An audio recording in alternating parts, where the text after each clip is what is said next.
Good day, church. I just want to motivate you out of the scriptures, Mark 6, verse 45.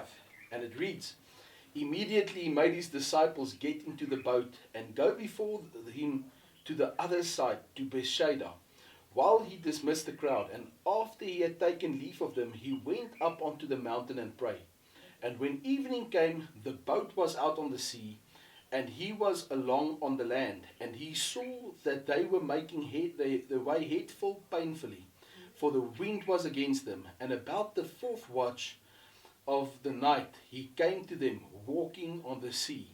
He meant to pass them, but when they saw him walking on the sea, they thought he was a ghost, and cried out, for they all saw him, and were terrified. But immediately he spoke to them and said, Take heart, it is I, do not be afraid. And he got into the boat with them, and the wind ceased, and they were utterly astounded, for they did not understand about the loaves, but their hearts were hardened. I don't know about you, but there were so many times in my life where I said, Lord, couldn't you have perceived what is going on? Like when Lazarus passed away and his sisters called on Jesus, Lord, couldn't you perceive that my brother was sick and he was about to die? Why didn't you come earlier? And many times we believe that the Lord has left us in this season to go through something, and we feel alone and we feel forsaken. Church, I want to tell you, Jesus is praying and he's making intercession for us.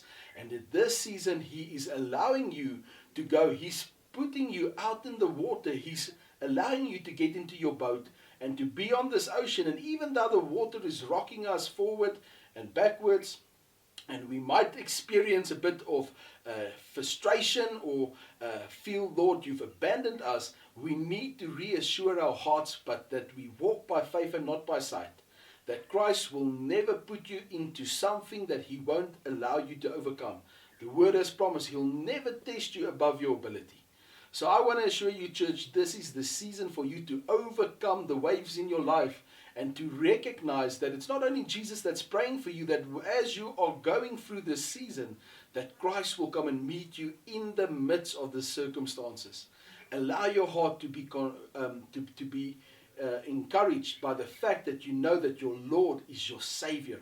He's the one that comes through and that is faithful today, yesterday, and tomorrow. So I just want to bless you in telling you that Christ is with you, and he's going to excel you in this season, and then he's going to get into your boat and the storms are going to cease.